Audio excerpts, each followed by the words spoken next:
So I want to pick up in March the 19th, 1924, and this is volume 16.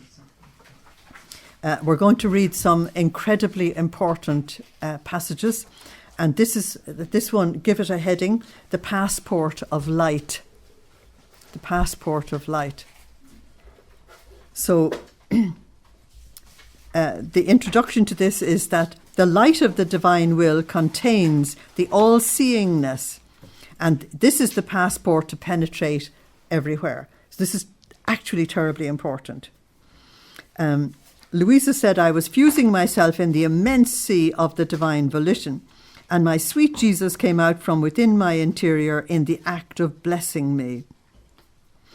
Then, after he blessed me, he surrounded my neck with his arms, and he said, Daughter, I bless your heart, your heartbeats, your affections, your words, your thoughts, and even your tiniest movement, so that through my blessing, all of them may be invested with the divine power.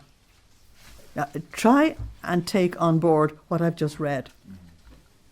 That absolutely everything inside of us is invested with the divine power in such a way that on entering my will, that is, we fuse in the divine will, by virtue of my blessing, they may bring this divine power with them and may have the power to diffuse in all, that's all souls, past, present and future, to give themselves to all souls and to multiply me for each one so as to give me the love and the glory as if all had my life within them. Okay. So the incredible thing he's talking about is trying to let us see how we can actually affect the human race from within. It's absolutely brilliant. My will is most pure light. That's 1 John 1:5. God is light. 1 John 1:5. And 1 Timothy 6:16. God lives in unapproachable light. 1 Timothy 6:16. My will is most pure light. Now, most pure light doesn't just mean purity. It means the absolute spirituality of the substance. It's totally non-material. It's absolute spirit. Okay, it's most pure light. My will is most pure light. And this light contains the all-seeingness. That's Psalm 139. Where can I go from your spirit? Where can I flee from your face? And this all-seeingness is the passport to be able to enter into the most intimate hiding places. Watch this.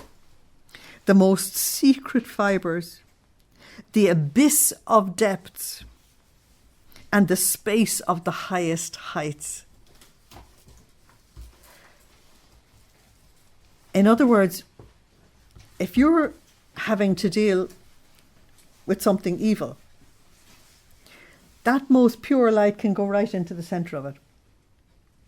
I've had a lot of attack from an occultic group here, and it's gone on for years.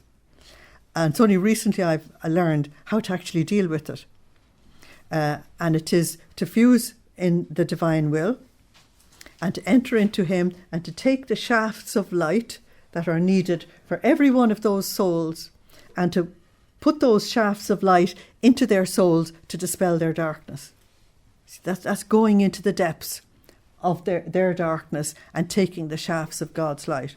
And then I go back into the divine will again and I take flames of the divine love, because God is love, and take a flame of love for each one of these souls to cancel out the hatred and enable them in cancelling the darkness and the hatred, help them to come to the light and the truth. It's just something I had to do myself, so I just wanted to illustrate it for you. Is that okay? And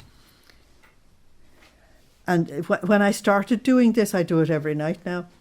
When I started doing this, I felt this enormous peace. The Lord was saying, it seemed as if the Lord was saying to me, now you're doing the right thing. Now you're dealing with it at the right level. They can't counteract what you're doing because you are enabling the divine light to enter into their darkness and cancel out their darkness. And the divine love to enter into their hearts to cancel out their hatred. So this is what I see here, that it's the passport to be able to enter the most intimate hiding places, the most secret fibres and the abyss of depths. So you can help people to come out of an abyss of sin and darkness and come to the light. I think that's absolutely fantastic. I mean, it's evangelism where evangelism really is. Okay. And it will also enter the space of the highest heights as well. You can penetrate the heavens with the divine light. So this passport has no need of a signature in order to be valid. But it contains this very power within itself. Because since it is light which descends from up high, now up high is heaven and down low is the earth. Okay. Since it descends from up high, no one can prevent its step and its entrance. It doesn't matter what we do, we cannot stop the morning light from coming. We cannot do it.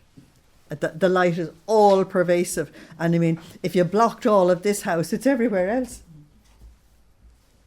It's just, we cannot stop the light. So learning how to send shafts of light into souls is massive.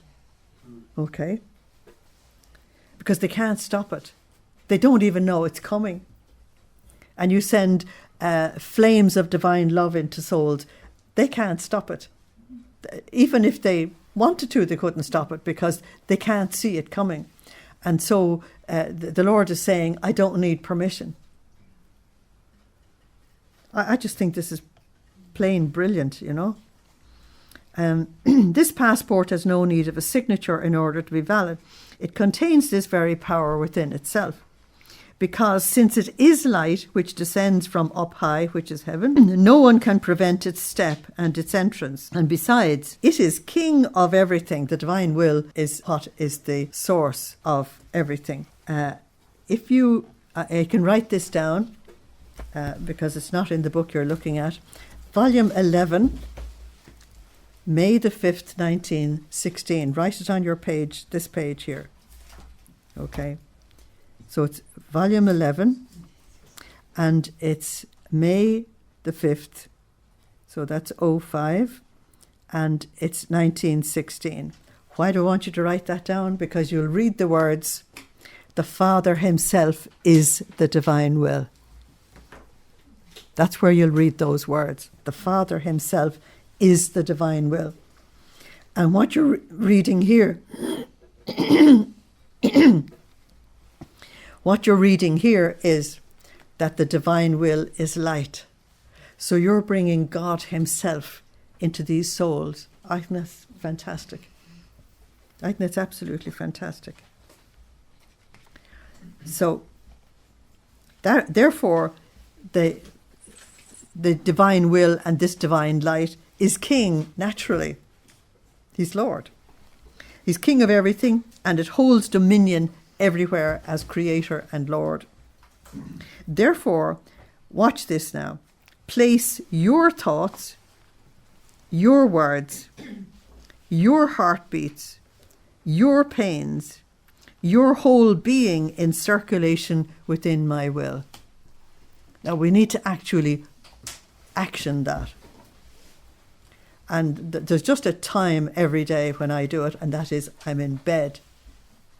And, you know, before you actually just slumber down, I make sure that the thoughts, the words, the actions, the movements, every single thing, I actually go to the trouble of naming them. And I want to place them all in you so that your passport of light can go out to all souls. And doing it at night for me is special because that's the time when sin is worse than it is during the day. So place your thoughts, your words, your heartbeats, your pains, your whole being in circulation within my will. Leave nothing inside yourself. Hand it all over. So that with the passport of light of my will and with my divine power, you may enter into each act of the creature and may multiply my life in each one of them. Isn't that absolutely brilliant? Oh, how happy I will be in seeing that by virtue of my will, the creature fills heaven and earth with as many lives of mine for as many existing creatures. So the light of the sun goes to the whole earth at the same time. Everybody gets it, the good and the bad and the indifferent. He tells us to enter into the divine will and to put all of us in all of him. And because of things like this that I just simply say to him, I want to fuse all of me in all of you. I save myself doing the list all the time. Okay? So if I fuse all of me in all of you all the time, then it means that you're allowing him to do this action all the time. Because you can't be saying words all the time. Life isn't like that. You've got to get on with living. Okay? But you can actually get the action done. Is that okay? And therefore, the Lord will use this action of yours to reach out to absolutely everybody. I think that's brilliant. I mean, it's beyond brilliant, isn't it? We can hardly take it on board. So, Luisa said, she then does what the Lord says. I abandon myself in the supreme volition, that is, you fuse. And going around within the divine volition, I made my thoughts, my words, my reparations, etc., flow in each created intelligence and in all the rest of human works. And as I did my acts, Jesus was formed in them. Oh, how beautiful and enchanting it was to see many Jesuses where the passport of light of the eternal will passed by. Now, you know, of course, that is according to the various dispositions of people. So some people will receive more and some people will receive less. So the reason why I pray for these occultic people every night is that they might be only able to take the tiniest photon of light at any particular time. But if I keep sending them, the photons of light keep increasing. And they mightn't be able to take an awful lot of love, but if I keep sending them, the fire will eventually ignite. And you mightn't get them all, but even if you got one completely, wouldn't that be an incredible thing? So you need to just keep doing it. Okay. Then afterwards, Luisa said, I found myself inside of myself, and I found Jesus clinging to my neck and clasping the whole of me. In other words, he's so grateful that she's doing this for the whole of humanity. He seemed to be making feast, as if I were the cause of the multiplication of his life, to give him the honour and the glory of so many divine lives. And so I said to him, my love, it doesn't seem real to me that I could multiply your life. Now, what the Lord is doing there is getting Luisa to voice how we feel. If I say these words, how can it be that it's having this effect? So it's not really Luisa's problem, it's actually ours. It doesn't seem real to me that I could multiply your life to give you the great honour of so many divine lives. And besides, you're present everywhere anyway. That's Psalm 139. And not only is it Psalm 139, the divine will is in everything and in everyone. Therefore, it is by virtue of yourself that this life arises in each act, not because of me. Now, Luisa is right, and so is Jesus. Luisa is right that it's all his work. And then Jesus says, but I need your cooperation. I need you to be able to work this through. She said, I remain always the little child who is good at nothing. But Jesus said, my daughter, everything you say is right. I am everywhere. But it is, how is he everywhere? Do you know what I mean? So he said, I'm everywhere in my power, immensity, and all-seeingness that allows me to be everywhere. That is, in his divinity. Of course, he's everywhere. But it's not the love and the acting of the creature in my will that makes me be everywhere. So this is what he wants, is that the body of Christ joins him. Okay. And multiplies me. But when the soul enters into my will, it is her love. Now notice the emphasis on the love, that you actually care about the rest of the human race enough to do this. It is the love, it's her acts that, being filled with the divine power, make my life arise, according to how her acts are done, are more or less extended. Now notice that we can limit it. If you're praying for an individual and you forget to add the rest of humanity, it's very limited, and that's not what he wants at all. In the divine will, the Lord has told us many times that he loves the individual as much as he loves the whole lot. Okay, but he loves the whole lot as much as he loves the individual. All right, so even if you are praying, and I'm saying this because there are lots of requests for prayer coming in, and I fear that you only concentrate on the one that's named, whereas that person should actually represent the whole of humanity, that whatever we're praying, we pray for them all. And it's past, present and future as well. Okay, that's why the prayers can be more or less extended according to our understanding of what we're actually doing. Okay. So this is the reason for my feast, in seeing that the creature takes of my own. Of my own is not very good English. So the creature takes from me. We take it out of him. And gives me my love, my glory, and even my very life. My contentment is so great that it's not given to the creature to understand it while she lives in exile. So we can't understand the immensity of this. But she will understand it in the celestial fatherland, when she sees herself repaid with as many divine lives for the ones she formed on earth. So that would be quite a cortege to have, wouldn't it? Okay.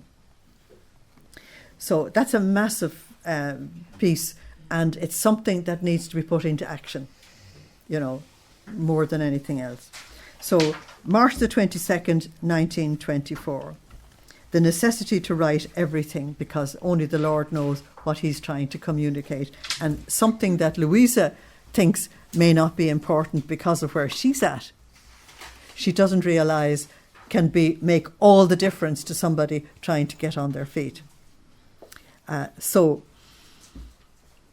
after I had told the confessor what is written above, Luisa said, he said that he was not convinced about it. In other words, it was all a very new way of doing things. And that if this were true, on that morning one should have seen the whole world changed.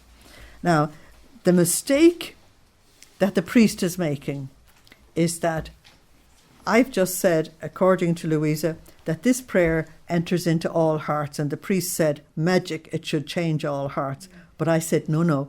They might only be able to take one drop, and then another, and then another. So you've got to keep repeating it. So all of us doing this will have a much greater effect, but we may not see the fruits, because how many drops of water does it take for a plant to produce its fruit? We couldn't count them, could we? And we don't realise how much action has got to go on in the soil for that plant to actually receive life from the soil. So it's a continuous thing. So we plant in the spring and we get the fruits in the autumn. We don't get them in the spring. So the farmer or the gardener has got to actually persevere. And when you're dealing with souls, the growth can be even slower than that. But it does have the effect. So the priest is sort of saying, well, sure, that's just, the words I would use is magic. In other words, you say this prayer and hey, presto, everything has changed. So Luisa remained doubtful and almost unwilling to write what she had said, because neither the priest nor herself realised the depth of what she had just said. That is in the message we've just finished. Then my beloved Jesus came, and I abandoned myself in his arms, and I poured out my whole heart to him. I told him what the confessor thought of it, and that in order to believe, they would want to see prodigious things like miracles. In other words, I call that hey presto or magic. Grace doesn't work like that. And my beloved Jesus, pressing me to himself as though wanting to dispel at his touch the doubts that were troubling me, he told me, "My daughter, have courage. Do not lose heart. If it were not necessary for you to write, I would not have obliged you to this sacrifice," because you know from volume 1 that she has not wanted to write at all. Okay, so it's a big, big sacrifice for her. You must know, and the you must know statements are actually quite important in all of this. You must know that each effect, each good, and each value that I make known to you about my will, and what the creature can do by living in it, are like many tastes, baits, magnets, foods, harmonies, fragrances, and lights. In other words, all of this is required to enable us to be able to operate more and more fruitfully in the divine will. Because when we started out on this journey, we weren't really talking all this practicality, were we? Because we had to sort of grasp something of what was being said. So I don't talk practicality until I feel that people are really able for it. And you don't force them to do something ahead of time. Just like with children, you begin with ABC. You don't begin with trigonometry. So every single thing that Jesus has said to her is some aspect of drawing us to come to be able to operate the divine will effectively. So each effect I speak to you about contains its own distinct property. Therefore, by not manifesting all the goods which are in my will and where the soul can reach. Now that's what he was talking about in the last message, where the soul can reach. Because as Catholics and ordinary believers, all we know is that you say your rosary or you do your novena or whatever, and you hope for a response. It belongs to a different world altogether, where in a very small movement of your soul, you're affecting all humanity, past, present, and future. So people living on the ordinary level of spirituality wouldn't know what you were getting at all. I tried that out with a fervent Christian who visited me. And I just made a prayer in the car when we were driving along, and she said to me, "That's funny praying. Never heard praying like that before. What are you getting at?" Because she was expecting the ordinary. This is not the ordinary. And I said, "I'm just sowing a seed, and if I can create curiosity in you, I won't respond to it now, but come back." I just left it with her. I said, "This is what the Lord's teaching us now." And she said, "I've never heard anybody ever pray like that before." And I said, "That's grand. Just sowing a seed." Okay. So where the soul can reach, in other words, entering into the divine will gives the soul real power to do things for souls and for God. But you have to be actually living in the divine will, not just saying prayers. So they show where the soul can reach by living in the divine will, and you would cause either a bait in order to capture them, which is what I was doing by saying that prayer, or a taste to attract them, or a magnet to draw them, or a food to satiate them to be missing. In other words, a grace that God had intended for them to receive wouldn't be received.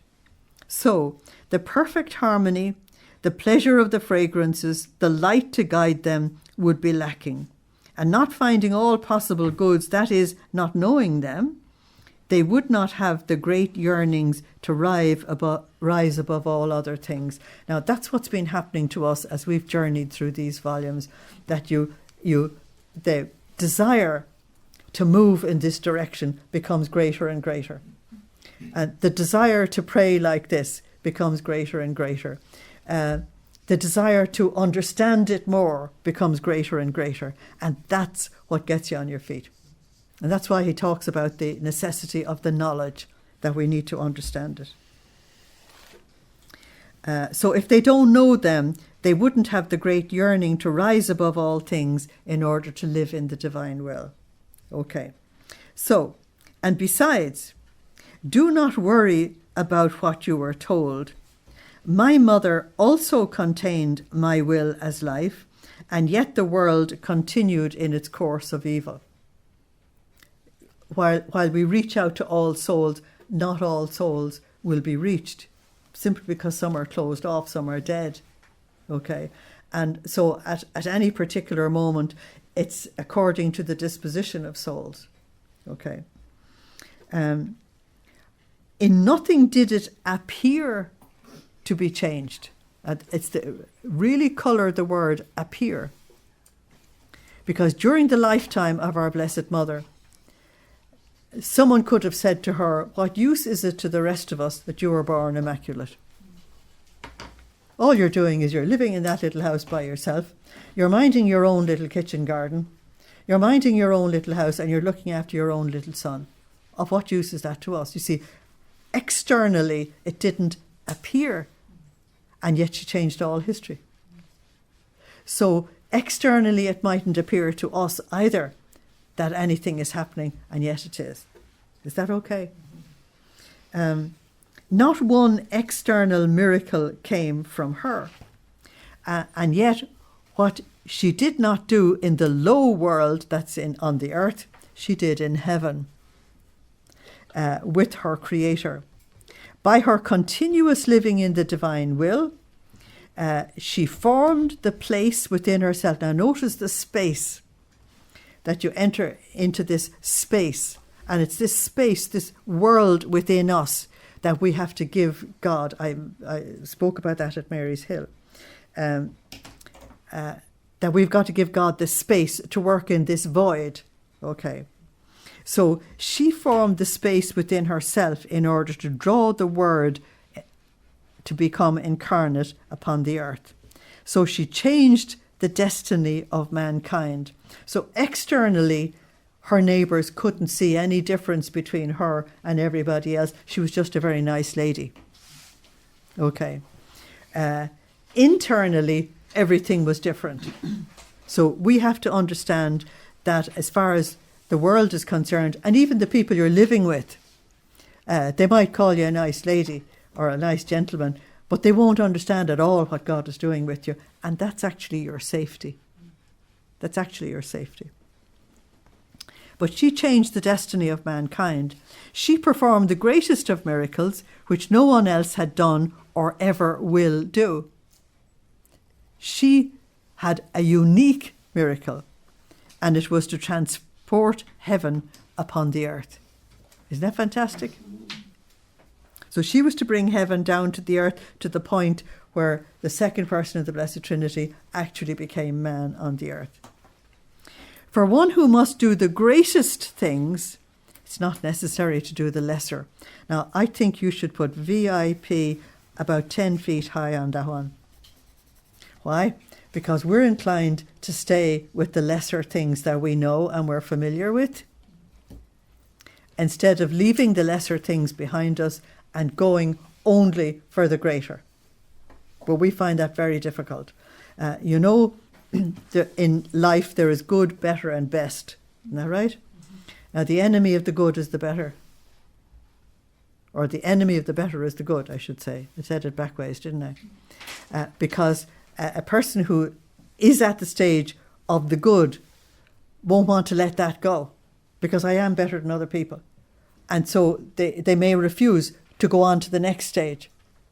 Now, but if they let the good go and receive the better, they're in a much higher place and can affect the human race very much more. And St. John of the Cross is very strong on this one. The enemy of the best is the better. We find it even harder to let go the better for the best. Okay. And so John of the Cross says that, and I'm giving it to you in my words now, I'm not giving it to you as an actual quotation. John of the Cross says that some people stop about 5 yards from the goal of union with God. They just won't take the best because they have the better. So that's why you have this very strong thing in St. Therese of Lisieux, that we go to God with empty hands. We're not clinging to what I was. I love that statement in that film Ebenezer Scrooge, I'm not the man I was. And I think we should be able to say that on a daily basis. I'm not the person I was. I'm actually in a different place, and I'm going forward, and I'm going to continue to go forward no matter where it takes me. I'm going to let the past go. And we should be able to actually look back and say, I am not actually the person I was last year. I've moved. Now, nobody else might notice except the Lord and yourself. And so we have to be very careful. Now, an example I would give you, and I hope I won't walk on people's corns because examples can be dangerous, and that is that many people have come into the divine will through the charismatic renewal. The charismatic renewal was absolutely fantastic for getting people to know the Lord personally, getting repentance into their lives, getting conversion into their lives, reading scripture every day, getting them into adoration, and therefore getting them into a way of life that would actually prepare them to move on. Some of them can't move on. They hold on to what I know. And even people who have moved on can have the temptation to go back and do things that way even now. And that's the thing in us, that we find it extremely difficult to let go and to let God. So there's much more in this than we realise. So you will find, therefore, that in the divine will ministry, it's all interior. It's not exterior. But the people at the other level will tell you, oh, but you should be doing this project and you should be doing that project and you should be involved in this, you should be involved in that, you should be involved in the other. We've been lifted up onto a different plane where all the work is interior. All of Louisa's work was interior, wasn't it? What did she do externally apart from her embroidery? Nothing. Nothing. She was called to the greatest, so everything else had to go. Now, we find that difficult to take on board. We understand it theoretically, but practically is a different subject. Okay, so I want to leave that with you because that's a very important movement point. And Jesus said, and yet, who knew anything of what my mother was actually doing? The answer is nobody. Only Jesus. And Joseph knew something. And yet, what she did with the Eternal One in order to obtain the great portent of the descent of the Word into the midst of creatures. I mean, just look at what she actually did. It was known only that she was the cause of it by few at my conception, by many when they saw me breathe my last on the cross. It was only when Jesus actually died on the cross and they declared him, it was his executioner who declared him a son of God, that the divinity was actually seen. Now, what was it on the cross that made people's eyes open? It was his humility, his patience, his kindness, his love, his concern for his neighbour, his massive forgiveness of his enemies. Everybody knew this is not human. This is not, just human. This is not normal. And to die in complete surrender to God, complete love, complete forgiveness to everybody else. They said, this one is a son of God. This is completely different. And so he said that it was only in his dying that they began to realise who he was. And yet some of them didn't see it. like the scribes and Pharisees didn't apparently see it. So, my daughter, Jesus said, the greater the good that I want to do in the soul, and this good must descend for the good of the human generations and must bring me complete glory, the more I draw her to myself. Now, the greater the mission that's given to you, the more the Lord wants to draw you to himself. And therefore, for us living in the divine will, there's no way out of not being in union with God. The divine will thing means union with God. It has to be. And if you're living in union with God, you're living on a different sphere to everybody around you. Okay? So the more I draw her to myself and I make this good mature, I make it mature and season between the soul and me. I segregate her from everybody. Oh dear. That's what he did with his Blessed Mother. That's what he did with Luisa. Now, he can't do that completely with us because you're in a family and you're living family life and so on. But in a sense, he does. Because you'll find that the neighbours won't know what language you talk unless you find what language they talk and try to join them for a while. Otherwise, you don't have a language in common. You don't have interests in common. You don't have a life in common. You don't have anything in common. So in actual fact, you're segregated. And therefore, the people living at this level have a very great need for fellowship with each other. Have you noticed? Mm-hmm. In order that you find someone at your own level. And it becomes greater and greater, this need to actually fellowship with somebody who actually understands the road you're on. I segregate her from everyone. I make her ignored. I love that one. I love that one. Notice the I make her. That's the bit I would underline if it was me. I make her. In other words, the Lord makes sure that you're isolated sufficiently for your safety. It's for your safety, your spiritual safety. Because if the others don't ignore you, they'll attack you. And you're not strong enough for that. You won't be able to do what he wants if you're being attacked all the time. I make her ignored. And when my will wants her to draw close to some other creature, it takes all my power in order for her to submit to the sacrifice. Now, he's talking about Luisa. She doesn't want anybody visiting her and everything, as you know. Therefore, let your Jesus do and calm yourself. Okay. Now, the next paragraph is a very important paragraph, and it answers the question about people who doubt about living in the divine will. So just give yourself a heading. Answer to those who doubt about living in the divine will. And there are many. Don't know if you've met them. Okay.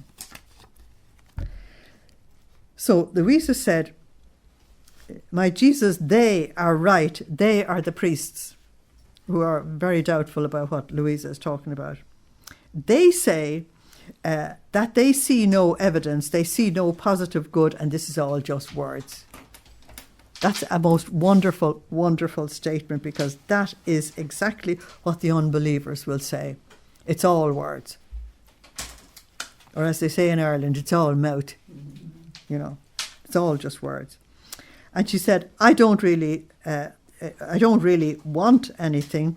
All I want is to do as you yourself want, and that I do your most holy will, and that what passes between you and me remain as a secret in our hearts. Now, that's not what he wants. So she's saying, listen, I'm being badgered by these people who say that this is all rubbish.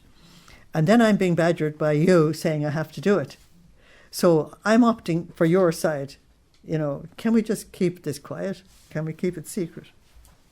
And Jesus said, my daughter, would you like if I had worked my redemption in secret with my celestial Father and my dear mother who was to conceive me, and then nobody else would even know? Because if nobody knew, were they going to respond? No, it had to be proclaimed. Would we have acknowledged her Immaculate Conception if she hadn't told us? She had to tell us. She herself had to tell us. As great as a good might be, if it's not known, it does not produce life. It does not multiply, it's not loved, and it's not imitated. You have to know. Isn't that how the advertising works? That you dangle something in front of a person and you didn't know you wanted that thing until you saw it. You know, as I used to say in the past, I've been cured, thanks be to God, that you'd walk past a shop and you'd see this magnificent blouse or something in the window, and all of a sudden you would have 10 reasons for buying that, but you had none before you saw it. Do you know how to get cured of that? You walk past a shop and you say, thanks be to God, I need nothing. And I do that, walking past. I'm sure people think I'm mad. Thanks be to God, I need nothing. I need nothing. I need nothing. And I'm blessing them all. I need nothing. And I walk out of a shopping centre needing nothing. And sometimes I forget to buy what I went in for. But because I needed the exercise. You see, the exercise was getting free of the advertising. Getting free of what they put the nicest cake in the window, you see. Of course. And sorry? They didn't build it alley for you anyway. So it's actually very important for us to get free, you know.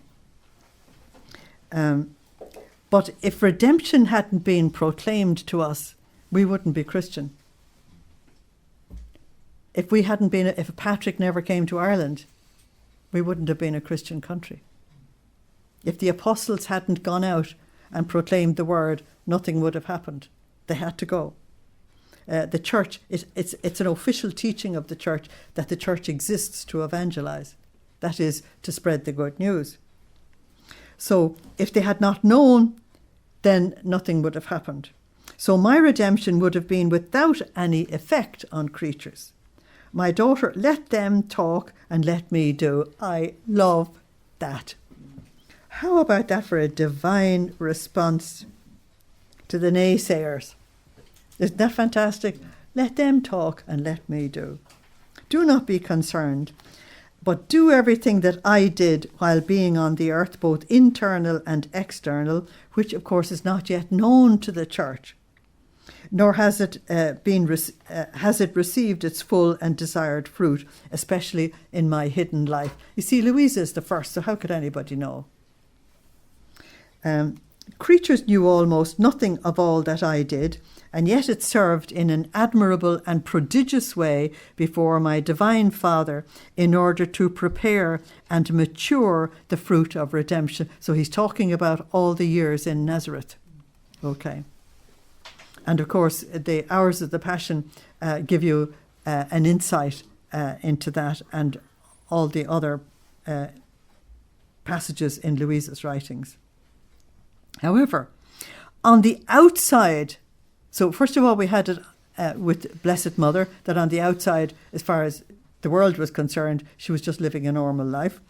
On the outside, I too lived beside creatures as ignored, poor, abject and despised.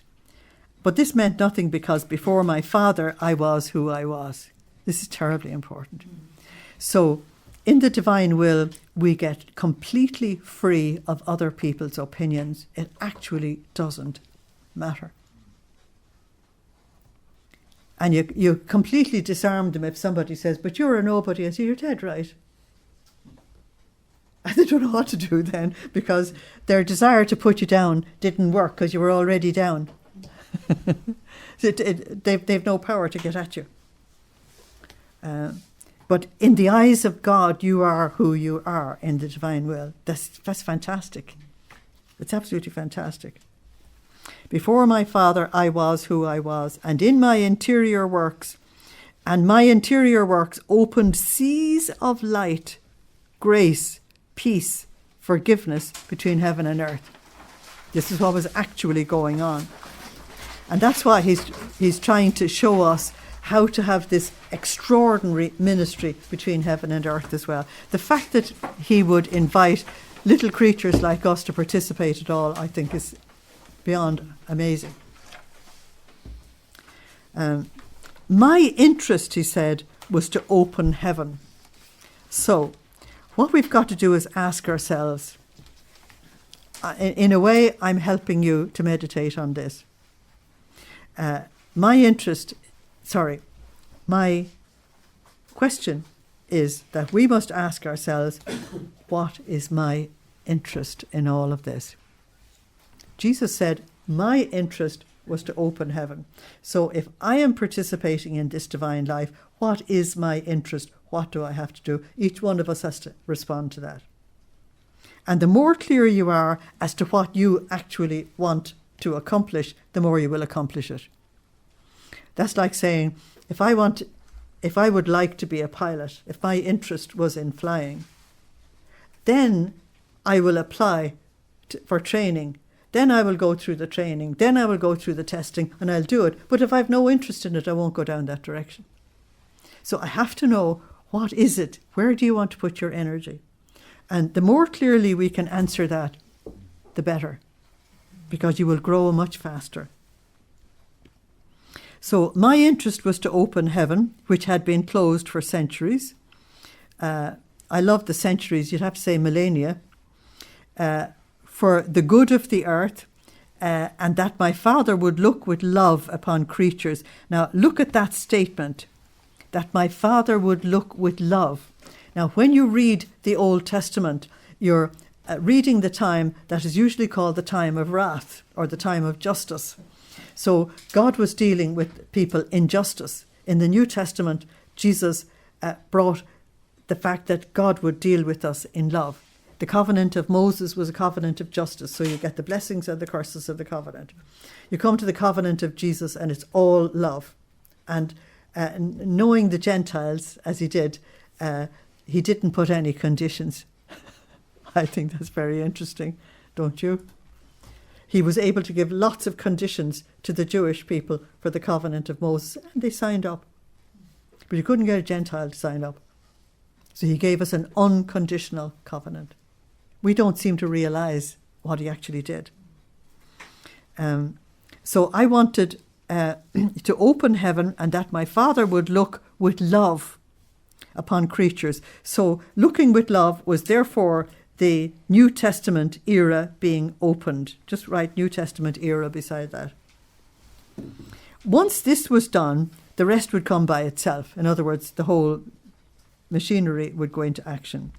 So was this not a great good? Rather, it was everything. It was the yeast, the preparation and the foundation for redemption. And yet, externally, what people saw in Jesus in Nazareth was that he was a carpenter. And he was just doing small nothings, you know. So I think that's terribly important, because in everybody's eyes, including your own, you'll be doing nothing. You know, because people will say, if you want to be religious, well, you should be doing this, and you should be doing that, and you should be doing that. But all the activities are for that middle level, not for the top level. The top level is contemplative. It's interior. Is that okay? So, Jesus continues then, it is the same with you. What he said about Mary and what he said about Jesus is the same with Luisa. She's sitting in a bed. It seems as if she's doing nothing. The priests are only hearing all these words coming out of her. And where is it going? You know, I mean, what effect is it having? Because we are in 1924. They've just got over World War I, and all the powers are working hard to have World War II. And so if all of this transformation can take place, the priests are saying to her, well, why is the world getting worse? Okay? So you can see where they're coming from and where the Lord is coming from, and why there would be this problem in between. So it's the same with you. It's necessary that I place the yeast of my will, and that I form the preparation, that I lay the foundations, and that there be the highest accord between you and me, between my interior acts and yours. Now this is very important. What The church already knew about the external passion. The church already knew about the external redemption. But the church hadn't known about the internal passion of Jesus and the internal workings of redemption. And that's what's coming through Luisa. So, in order to open the heaven to new grace and to new currents, and to dispose the supreme majesty, to concede the greatest grace, that his will be known upon the earth is number one, and live, number two, in the midst of creatures with its full dominion as in heaven. So it must be known is number one, and number two, able to live among us, because it's one thing to know something, it's quite another thing to actually live. Okay. And while you occupy yourself with this, do you think that the earth receives no good? Now, he's tried to tell her very eloquently, in fact, the extraordinary effect that she has had on the world, because there were chastisements held back and all this kind of thing. But you can't expect the priests to know that. They can't see anything.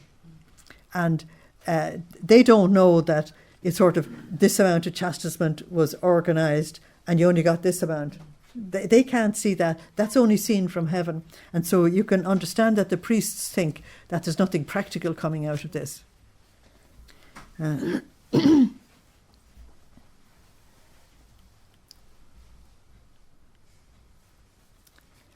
So the divine will wants to come and actually live among us. And while you occupy yourself with this, do you think that the earth receives no good? You're actually wrong. The generations are running on a vertiginous decline to evil. Vertiginous, the dictionary says, is dizzy. Dizzy. In other words, we would say a headlong fall. Okay. And who is it that sustains them? Who prevents them from being submerged in their dizzy race to the point of disappearing from the face of the earth? So it's a flood of evil that Jesus is talking about, that evil seems to be running wild upon the earth. And the priests cannot see how this is happening at all, that Luisa is making any difference. Remember that not too long ago, the sea broke its boundaries under the earth. Notice under the earth, so you're talking about an earthquake with a tsunami. Okay. But if you go to Revelation 12:15, St. John speaks about a flood of evil. And so the Lord seems to be referring to what's going on in the world. It's only 1924, can you imagine? Long before you and I were ever heard of, that the world was already experiencing a flood of evil. And so the sea therefore would threaten to swallow entire cities. And your own town is in great danger as well. Now, that's very interesting, because I think Corato is north of Rome, is it? Is it north of Rome or south? It's near San Giovanni, isn't it? Yeah. South of Rome, you mean? Yeah. Okay. Because Naples, the Bay of Naples, has several volcanoes around it, and they've been measuring the volcanic activity there for 30 years that I know of. And they know that when one of these volcanoes goes, the whole lot of them will go, and literally millions will die in minutes. And the latest thing that I've heard is that Vesuvius is ready to blow, and it hasn't blown since 79 AD. But when it does, all these others will blow as well. And you know that the Bay of Naples is a submerged city, do you? It has happened before. You can look at this up on YouTube. They actually show you it's a submerged city, the bay itself. And so this disaster is waiting to happen. I think it's very interesting. It's more than interesting, you know. And in Vesuvius they've built their homes up to the mouth of the crater. So there's no way, the Italian authorities have actually admitted there's no way that these people can be saved if it blows. No way at all. And they estimate about 3 million would die in the first 10 minutes. So you're talking about a disaster of monumental proportions. Now, they've been watching that for years, and it's one of the areas that they're really concerned about. So she said, who stopped the scourge the last time? Who made the waters stop and enclose themselves within their boundaries? This is precisely the great scourge that is preparing for the ugly, vertiginous race of creatures. I don't know where the translator gets these words. Now watch this. He's going to tell us, this is 1924. Okay. So it's a century ago that nature is already in revolt against the human race. And nature has been in revolt against the human race for the whole of the 20th century, because the chastisements that were given increased in number and in ferocity for every single decade of the 20th century. And we're so used to them now that we're not even affected by a disaster. We don't have any emotional response to a disaster. Did you react emotionally to hearing about the blow-up in the Philippines? No, we've already long since gone into emotional fatigue about disasters. It can no longer touch us. It's actually quite frightening. We're just so used to it. So he said, nature itself is tired of so many evils and would want to take revenge on the rights of its creator. Now, put beside that, just put CF, that is, refer to Romans 8:19. In Romans 8:19, we're told, St. Paul tells us, that the whole of creation is looking for the true sons of God to turn up, because that's when nature itself will be cured. But this is 1924, and nature is in revolt against humanity. That's why I just put CF on it. Just compare this text with this one. Okay? But I also want to give you Job 38, verses 8 to 11, where the Lord speaks about the creation and about him putting a boundary on the waters of the earth. So nature is tired of so many evils and would want to take revenge for the rights of its creator. All natural things would want to place themselves against man. Why? Because the divine will is in everything. And everything has the divine will. It's man who is revolting against the divine will. So therefore nature is treating man as an enemy. Isn't that interesting?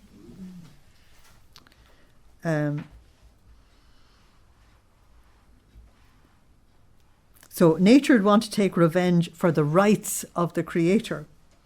All natural things would want to place themselves against man, the sea, the fire, the wind, the earth. And we're seeing this terribly punishing fire in Australia. Definitely chastisement. They are about to go out of their boundaries to harm and strike the generations. Now notice he says the sea, the tsunamis, the fire, okay, the wind in the hurricanes, and the hurricanes have been increasing in number and in ferocity, okay. And does it seem trivial to you that while the human race is immersed in irreparable evils, that means definitely needing chastisement if they want to avoid eternal punishment? Okay, a chastisement is a correction in the system. I call you, and raising you between earth and heaven and earth, and identifying you with my own acts, I make you run within my will to prepare the act opposite to the many evils that flood the earth. Now look at this. This is extremely important. It's another aspect of the divine will vocation. St. Paul said in Romans 5:21, where sin abounds, grace doth even more abound. So it gets us to do the opposite acts that he sees that they are doing. Okay, it's Romans 5:21. And I also give you Romans 5:15. So he said, I get you to fuse in my will and to do the opposite acts that the others are doing. To prepare the opposite of so many evils that flood the earth, preparing good, trying to conquer man with my love so as to stop him from this dizzy race, giving him the greatest thing, which is the light of my will. Now, do you see why I send shafts of light into them? Giving them the light of my will, so that by knowing it, he may take it as food in order to restore his lost strength, so that strengthened he might desist from his recklessness and reacquire a firm step so as to no longer fall into evils. Now, because of time, I'm going to stop. This is one of the longest messages we have, and there's another whole section to it. So I think we should stop there because it was quite rich tonight.